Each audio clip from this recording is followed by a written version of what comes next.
Good morning, good afternoon, good evening, whatever time of day it is. I do hope it finds you well. My name is John, and I am an author. And I'm coming to you here on another Storytime Thursday to do yet another dramatic reading of the eighth chapter of my first book, The Shadow of the Past, titled Mattra, the Tower Atop the World. So sit back, relax, grab a cup of tea, coffee, wine, whatever you need, and enjoy. Chapter 8 Mattra, the Tower Atop the World. Val'inar found himself standing on a mountain pass, staring at a strange tower. At first glance, it looked to be an ancient ruin, but at close inspection also looked as though it was whole and complete, rising into the sky in one tall cylinder of smooth stone. There was no ornamentation or device upon the tower, and he could barely see the top of it. He walked toward it hesitantly and past the massive doors of stone and found himself in a large entranceway. Again, seeming to be both there and not, adorned with carvings of dragons, and just as he took his first step forward onto the cracked stone floor, he woke up. Valinar's sleep confused eyes looked out across the heights of the Orthrus Mountains, blinking in confusion from the similarity of reality in his dream, and heard only the howling wind. The goblins clustered around the fire all glared at Valinar. They had clearly never seen an elf of any kind, and their grunts to each other indicated that they did not trust him. It was also clear that the two guards that were leading him to Matra wished to discharge their duties as quickly as possible. They had guided Valinar through the narrow and winding goblin tunnels at a swift pace and stopped only when they had to for rest, and then only briefly. At least, Valinar reflected as he leaned against a large rock, the Kralven hadn't the graphics love of the underground. From what he understood, these goblins were talented miners and had a vast and deep tunnel system, but did not build their cities there. Their cities and settlements were all on the surface, and the tunnels between them wound in and out of the mountains. The lookout post they had stopped at was high on one of the mountains, and, judging by the reddish glow which Valinar could make out to the west, they were quite near Matra now. It was cold, and although the rocks had been carefully hewn to shelter the spot from the snow, the wind whistled around freely. Although used to the conditions of their chosen habitat, the cold was beginning to affect the goblins, who are huddling closer to the fire. The fact that the cold seemed to have little effect on Valinar elicited more glares and muttering from the goblins. Valinar could feel the cold and the wind trying to cut into him, but it seemed distant, as though happening to someone else, a resistance which rather surprised him given that he had never experienced such conditions. He was mainly glad, however, that he was in the open air again. Shaniri had been right. He had no love of the depths. After a short while more, his escort seemed to decide that resting wasn't worth the cold, so they continued on, although at a noticeably slower pace than they had been before. Still, they moved with purpose, slowly winding in and out of the mountains, getting ever closer to Matra. It was sunrise on the fourth day since leaving Mediel before they reached the gates of the city. Valinar at last got a good view of the city as the tunnel they had been traveling through emerged from the side of the mountains above the gates. The city was built into the sides of a mountain with a top that had, long ago it seemed, been completely flattened. The edges of the peak were encircled by the dull red stone walls of Matra Fortress, and out of the center of this fortress sprouted the Tower of Matra. The tower, which almost seemed to glow the same dull red as the walls, had been there since before living memory. The city which surrounded it was vast and surrounded by a high wall of gray stone. The buildings themselves were largely made of the same gray stone, some built partly into the mountainside, and others freestanding with a variety of colors and decorations. After observing Anna's approach and seeing all the tiny dots of goblins moving around and through the buildings, Valinar came to be impressed by the organization of what had, at first, seemed a random and haphazard arrangement. These thoughts occupied the elf's mind as he approached the black steel gates of the city. Once his guards had let him through, Val'inar saw before him a bustling city with not a straight line in sight. As he had been seen from afar, the city had clearly been pieced together and changed over the long millennia of its inhabitants. He received many strange looks, some curious, others glowering, as he was slowly led through the streets. The recent trouble with the dwarves and the Union had clearly made the goblins suspicious of outsiders. It took 2 hours, judging by the progress of the sun, to reach the hall of Slobrag Brol, which turned out to be built high in front of the main entrance to the Tower of Mattra. With Urgar's letter, Val'inar was admitted to the high domed building, with little questioning from the grim guards, but was kept for more than an hour in the small oblong waiting area. This time gave him more opportunity to appreciate the importance placed on function rather than form in the Goblin architecture. When Val'inar was finally summoned, he was led into a circular room, the entrance of which stood opposite the great doors of Mattra Fortress.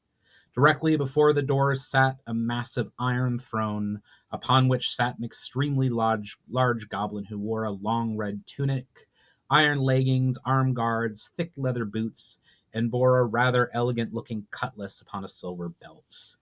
Along the edges of the room stood a dozen large guards wearing full plate armor and carrying tall halberds. Two crescent-shaped stone tables formed an inner circle to the room, with the three throne completing one side so that the entrance was the only break in the circle. Around this table sat 9 goblins, 4 of them dressed in long red robes. There was one empty chair, Urgar's he guessed, which indicated these goblins were the council of the Uxra. Having been ushered into the center of the room so that he stood between the tables, Val'inar stared intently at the Slobrag, waiting to be addressed. He could see that Brol held the message written to him by Urgar. The goblin was returning his stares intently and looked as though he was trying to size up this stranger standing before him. "So, this is the strange elf Urgar tells me of," said Brol, breaking the silence at last. His voice, speaking the trade language, was sneering and heavily accented, but still commanding. "Some Gurkha you have boasting you can enter our tower when we cannot." "Regardless, enter I will," replied Val'inar coolly. "Oh," blurted a fat goblin sitting to his right. "Luxars have spent their lives studying this door, and none have ever managed to read the inscription on it." "Nevertheless, I have that skill." "Bold words, elflings," scoffed an elderly goblin on Valinar's left. "I will prove my claim, goblin. I can already read the inscription upon the door. It says, in honor of Mattra Burlets, these doors are built to safeguard his treasures so that only the worthy may pass." All the goblins simply stared at him for a time before Brol broke the silence. "Well, we await how you are going to get through the door. Reading that inscription gives you no aid in opening it." Knowing full well that his next statement would cause an uproar, Val'inar attempted to choose his words carefully. "I will walk through the door as soon as I am given leave to do so." "Elfling is too proud," shouted the elderly goblin. "He dares to say what he is worthy when goblins are not." "It is a door for goblins. How can you, elf, be worthy?" shouted a tall and thin goblin sitting to the left of the fat one. "I think it more likely that it requires the right kind of knowledge to enter," came Valinar's measured reply.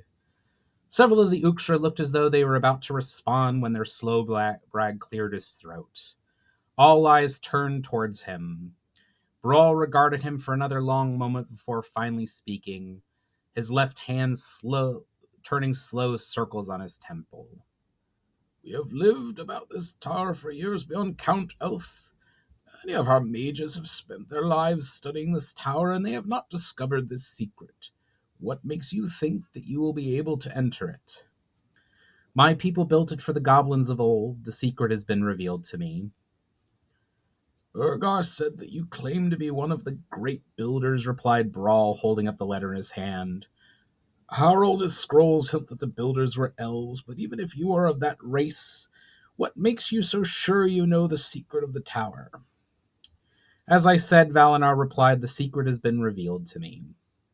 Before Brol could respond, the elderly mage slammed a wrinkled hand on the table and fumed. "So you are saying you are worthy of the secret while we are not?" "Not at all," answered Val'inar hurriedly. "But if you would simply allow me to proceed, I can retrieve the things that will be beneficial to all, such as..." The fat goblin let out a loud shriek and rose to his feet. "Arrogant elf! Coming to us as if you are going to save us? As if you are better than us? On both you are wrong." "Please, I am here to help. If I can just..." The tallest of the Uxra rose, raised his hand, and, ignoring Brawl's command to stop, said angrily, "Let us see if you can help your... Let us see if you can help yourself." With that, a burst of flame erupted from his outstretched hand. Valinar's hand blurred in front of him, and the spell evaporated almost as soon as it left the goblin's hand. The tall goblin yelled something in the goblin language, and the heavy-set goblin, along with the other two Luxar and the council, all rose their hands outstretched. 4 tongues of bright red flame leapt across the table towards the elf, but were snuffed out, like a candle in a strong wind, inches from his body. The burst of air which snuffed out the flames expanded outwards, knocking all the mages into their chairs, and even sent some of the chairs clattering to the floor. Silence held sway for a moment, and then seemingly the entire Uxra Council began shouting at once. The room's guards moved to attack Val'inar, and several guards from outside the chamber rushed towards the chamber, but the doors slammed in their faces. Brol stood and drew his cutlass, but chose to keep his place as he regarded the scene unfolding before him. The chamber guards grunted with effort as they tried to pry their hands from their halberds, and the halberds and their feet from the floor. Several mages rose with obvious effort and began to cast spells at the offending elf, but every spell they tried dissipated almost immediately after leaving their hands. Val'inar also stood motionless with a look of worried determination on his face. It was only a matter of time before his strength failed. It took considerable effort to hold the guards in place, bar the doors, and unravel the Uxra's spells. By now it sounded like at least a score of goblins were pounding on the door. Val'inar hoped it would take them a while to find something to use as a battering ram. His fists and teeth were clenched and his eyes glowed. He was beginning to sweat as the chamber was heated by the fire array which being dispersed around him. As the Luxar's spells grew more complex to unravel, Val'inar knew that if the assault did not soon stop, he would likely die. He focused his eyes upon Brol, who still hadn't made a move. After what seemed to Val'inar like a long time, Brol spoke at last. "Stop!" came his nasal voice, carrying a note of stern command. After a shocked pause, the mages lowered their hands and the guards relaxed. "Your point is proven. Release them." Val'inar nodded as his eyelids suddenly drooped, his fists unclenched, and he released the breath he had been holding. The elf collapsed to his hands and knees, breathing heavily, as about 25 goblins suddenly came pouring in on top of one another from the now unresisting door. Brol commanded them to leave, which they did after some argument in their own language. It took Val'inar several moments to collect himself enough to rise to his feet. As Val'inar recovered himself, he could hear a heated argument between the Slobrag and the Uxra. The council looked decidedly unhappy as they returned to their seats. When Brol addressed him again, it was with a decidedly less harsh tone. "Your skill is impressive. It is not since the time of Burlets that any goblin possessed that kind of power. Many hundreds of lives of goblins have passed since then. We have fallen far, and yet we have not even heard rumor that any of the great builders yet lived." "In a way, my people have fallen further," replied Val'inar solemnly. "I am the last, to my knowledge." At this, the elderly goblin addressed Val'inar again, but this time with an air of awe and fear.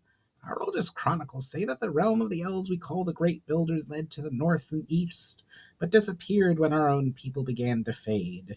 Where have your people been hiding?"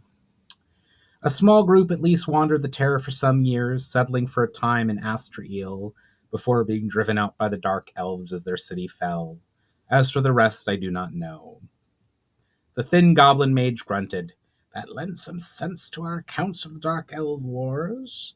In studying those events, I find it curious how the people of Astraeel grow so quickly in power and wisdom. And there are soldiers' accounts of the final siege of Astrael that speak of the city rioting when the walls fell to our siege engines, and some prisoners spoke wildly of people influencing their leaders, and I had never made much sense of that until now. Can you not tell me more about what happened to your people? I wish that I could satisfy your curiosity, said Val'inar apologetically. I only recently discovered that I was part of that lineage and know no more than that. Regardless, Brol interjected, we will allow you to enter the tower, but first, Elfling, I have questions about Urgar's message. The elf bowed his head in thanks. I will answer all your questions as well as I can. Great claims are made by you about the intentions of the Union. What proof is offered to back up such wild stories? I believe the Union is intent upon controlling as much of the Terra as they can, and what they cannot conquer they seek to dispose of by other means. I hold no love of the Union or their attitude, but they have been quite generous in their offers of aid. I ask again, what is the proof? They have offered the same aid to the dwarves, and I would stake my life that if you go to war, neither side will see any aid at all. They want you to fight and destroy each other. Why not simply destroy us themselves? Their army is large and battle-hardened, if the stories are to be believed. Even if they do have sufficient force to overrun these mountains, the task would be a bloody one. The Crovan and Graphic are numerous, and these mountains are well defended. They may come in force eventually, but weakening you would help them immensely. Perhaps you speak truth, but it was not them that began this. It was those dwarves and their grasping Lord Irtla, trying to take land that rightfully belongs to us. I won't pretend to understand so ancient a dispute, but the Union is egging you on and using you to its own ends, insisted Val'inar. This conflict has and will occur, Union or no, observed the tall goblin. Yes, but your anger is being aggravated nonetheless. Are you trying to say the Union is causing us to hate the graphic dwarves? Inquired Brol skeptically. Not entirely, smiled Val'inar. They and their prophet Uxra are stoking fires that already existed, especially her. She is spreading a malevolence within the area that is causing increased aggression and suspicion of others throughout the Terra. Ask the Luxor on your Uxra. They can tell you that there is something unnatural within the area, just at the edge of perception. Brol glanced at the Uxra, and all four robed goblins nodded their heads. He turned back to Val'inar. Then let us have this Uxra killed if she is creating such a force. That will not work. She is an agent of its spread, but I feel that it does not originate from her. I fear she is also too powerful to be killed by any you could send after her. Even I would stand no chance against her. You have raised some good points, Elf. I will not forget what those dwarves have done to my people, but if even part of what you claim is true, the Union seems the greater threat. I shall send emissaries to the dwarves and your other allies. First, however, it is time for you to hold up your end of your bargain with Urgar. At Brawl's beckoning, Val'inar stepped past the Iron Throne towards the towering doors at the end of the room. When he got close enough to the dwarves, he could see faint handprints upon the metal at about the height of his chest. He cautiously put his hands upon the marks and almost stepped back as the door seemed to ripple. He pushed. What followed was the oddest sensation which Val'inar had felt his entire life. It was like trying to walk through deep water.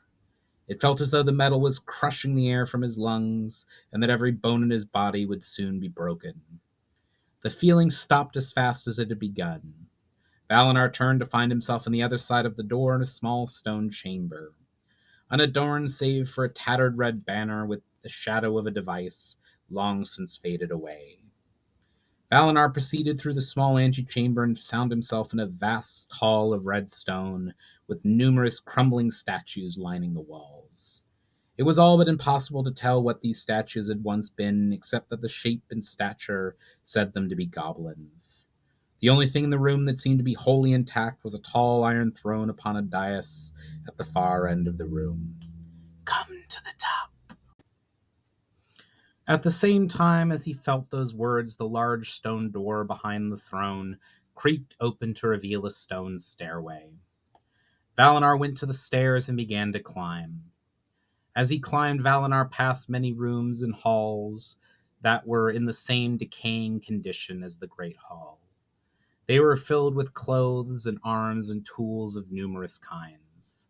He felt that he had been climbing for hours when he finally reached the top. Val'inar found himself in a small circular chamber that was lined with what he guessed had once been bookshelves. There was also a large table, relatively intact, which was covered with the ruins of some strange-looking instruments.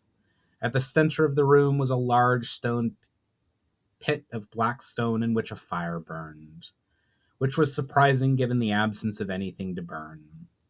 This puzzle did not hold his attention for long as his gaze fixed on the glowing red light above the stairs. Yase ayaras Tower of Val'inar, fel Aere of Fire. Yare Shaniri Amafere, replied Val'inar after a moment's pause. You know your own language. Good.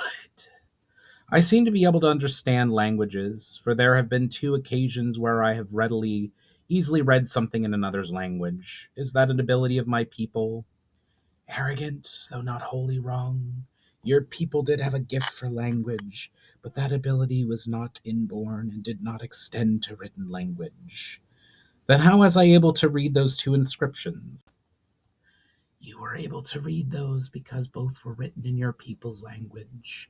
I would guess your mother passed on that skill to you, or perhaps Meramas. Why are they? Both doors were created by the elves of balance as gifts to their allies at the beginning of the Great Devastation. Why would they need doors built? For surely they could have made them themselves. Of course, and both races had great power and skill in those days, but none matched your people's skill in enchantment. Even we 6 together at the height of our powers could not easily mark those doors. If the inscriptions are in elven ruins, how is it that the dwarves were able to translate the inscription and the goblins read the word Mattra? Your people and the dwarves were great allies in those days, and as a result of your extensive trading, ancient dwarven and elvish runes are sufficiently similar for dwarven scholars to translate. The goblins could read the word Matra because it is well extant in their records, although they have lost the knowledge of its meaning. King of the goblins. I shall assume a form that you will make conversing simpler. With that, the red light descended into this pit of fire, and out of it erupted the figure of a woman made wholly of flames. It was hard to see her features clearly, but they were striking. Her face and eyes bore a look of intensity that only appears on the most hardened of fighters. She seemed clothed in a long, simple dress and bore no other ornamentation. She was tall and her hair was long. When she spoke, her voice sounded like the rushing of flames. This is how I once appeared long ago, when all of this was whole, she said, indicating the items in the room around her.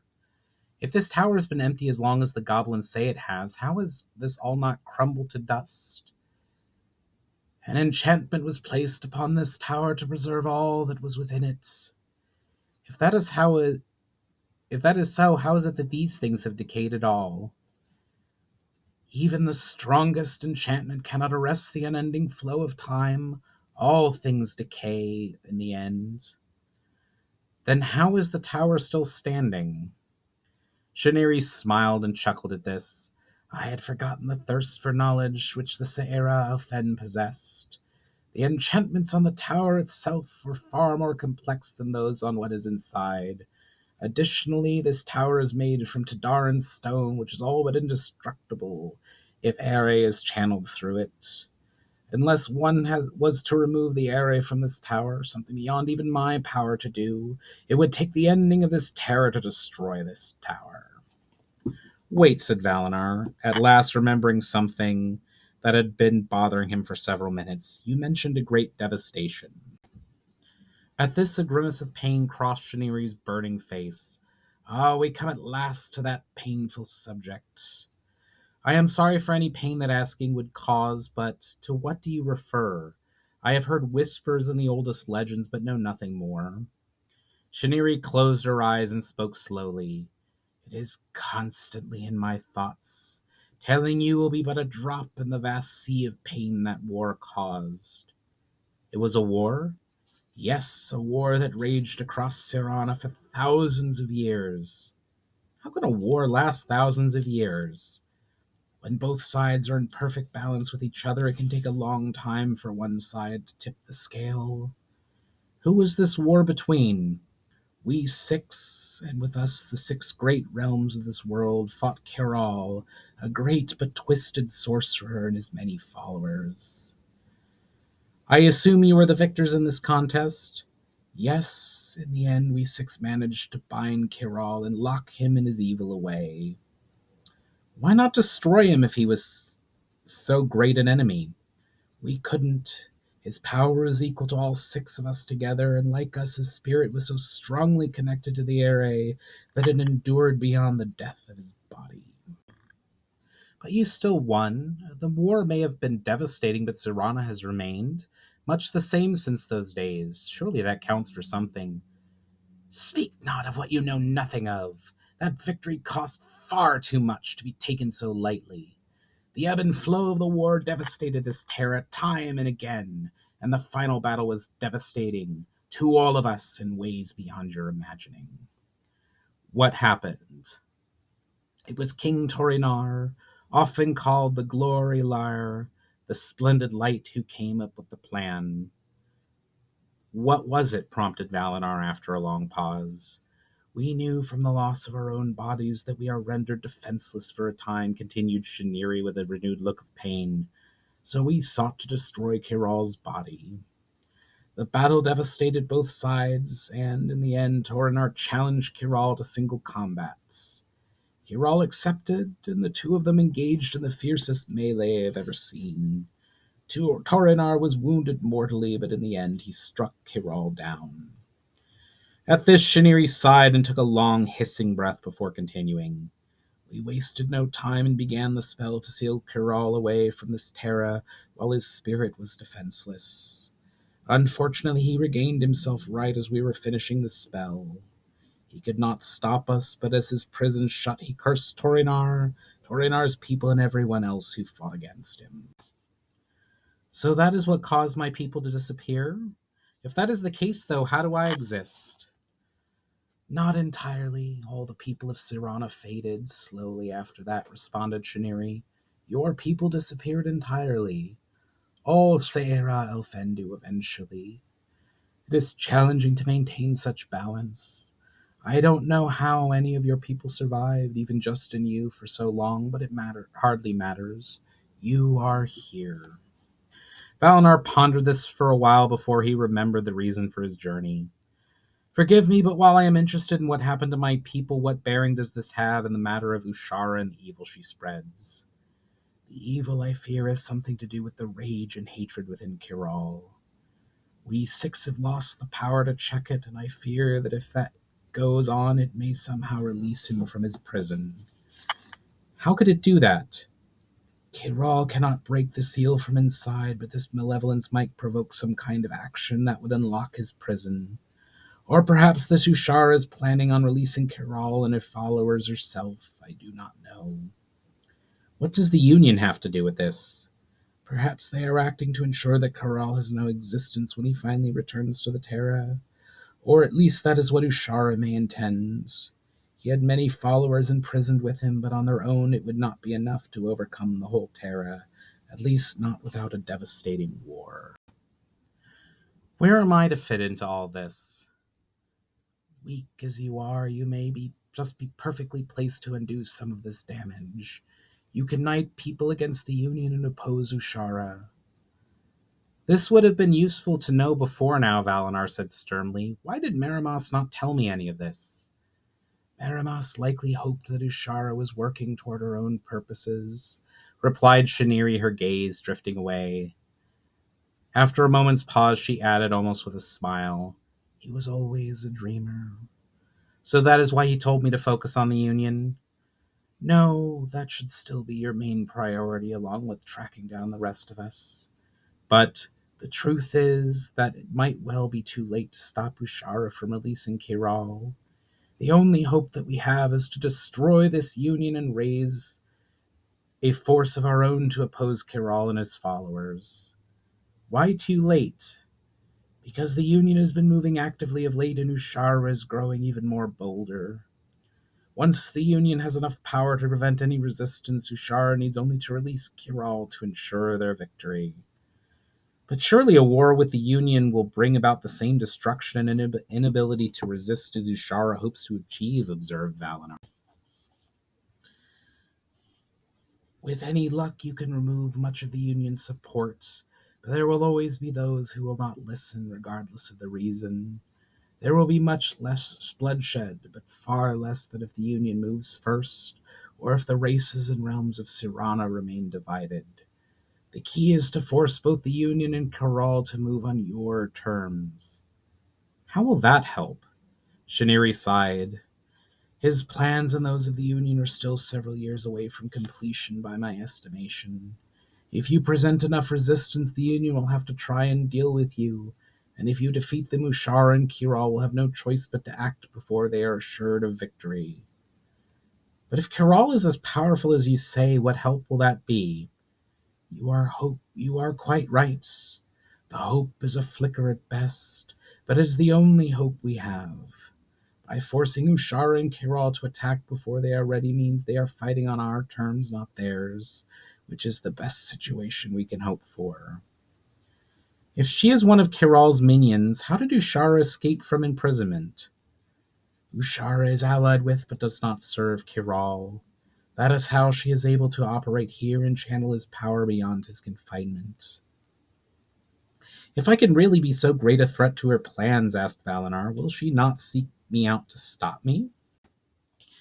It is possible, but I think it highly likely that she will seek you out. That unlikely that she will seek you out directly.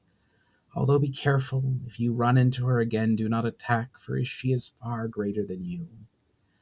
I have been given that warning already, and you should heed it, snapped Shaniri. Val'inar regarded the fiery woman for several moments. Standing in her stern gaze seemed to say to him that their meeting was reaching its end. Where are the materials that I need to retrieve? They are on the desk over there, but first there is something I must show you. Follow me. The burning light glided towards the doorway at the far end of the room and disappeared through it. Val'inar followed and found himself on another shorter set of stairs winding their way upwards. The stair emerged suddenly from the tower with the last dozen or so in the open air before reaching the uncovered battlement of the tower.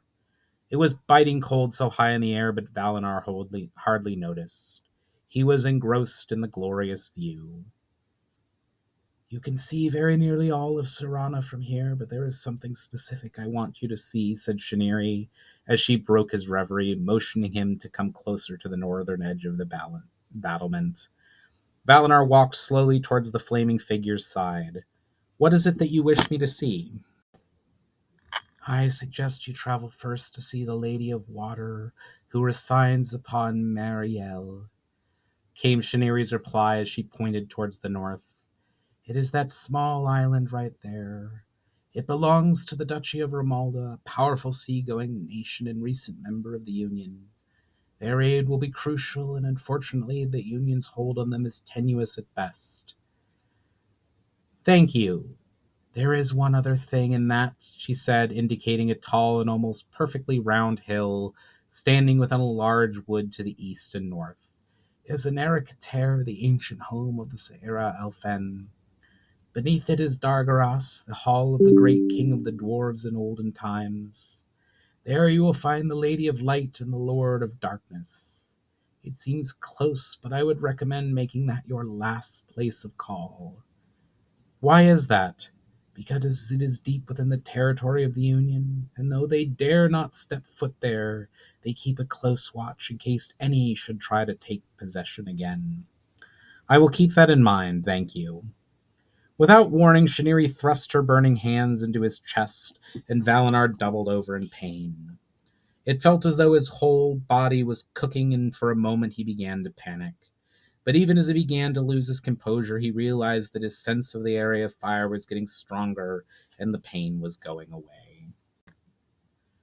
That is all I can do to give you aid, enhance your power to some degree, although you would need to go much further to match the power of your ancestors. You might have warned me. It would not have hurt any less had I done so. Now come. She led the way down the stairs, and after taking a moment to recover, Val'inar followed her down.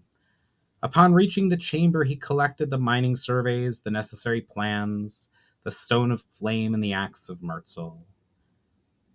How did a dwarven axe end up in a goblin tower? Murtzel and Berletz were good friends, and the latter was there when Murtzel was slain fighting in the war. He presented the axe to the Goblin King as a sign of friendship. Imagine that, dwarf and goblin as friends. It is a shame that those two races went their separate ways. They gained much from being allies. Before you go, I found this when I was retrieving the other items. Shaniri indicated a chest plate sitting upon the ground next to the desk. It was deep blue in color and was made of two overlapping metal plates in front and thick leather in the back. Val'inar carefully put what he was carrying down, removed his cloak, and slid the armor over his head. After a short moment, it seemed to fit itself exactly about Val'inar. As he was refastening his cloak about his neck, Shaniri addressed him again. This is a Aere elfin breastplate made from Varadas metal, likely the property of the elven smith that lived and worked here for Berletz for many years. It is impervious to any standard weapon and most magic. It is also enchanter that only the wearer can remove it while the wearer lives. My thanks for all the help that you have been to me, said Val'inar, as he once more gathered up the materials he needed to carry down. As he did so, he saw from the corner of his eye the flaming figure dissolve back into the fire pit, once more revealing the red, hovering light. Good fortune to you on your journey, Val'inar, fell Aere elfin. Val'inar made his way quickly down the long, winding staircase until he was once more in the great hall, which he crossed briskly. More prepared for it this time, he simply walked straight at the door and was less shocked by the feeling of it passing around him. As he passed through the door, he heard one last time in the Aere, Be warned, you face implacable foes. All our hopes, what little we have, go with you. Ilian. All right, that is the end of Chapter 8 of The Shadow of the Past. This is available for purchase down below on Amazon. I would love for you to check that out, as well as my second book, and The Sunburned Red, also linked below. What did you think? What do you think of the chapter, the contents of it, my dramatic reading and voices? I know they can be a little inconsistent. And so what do you think of the story in the book so far? I would love to hear all of that. Also, please like, share, subscribe, leave some comments, tap that notification bell, any and everything else. I would really appreciate that.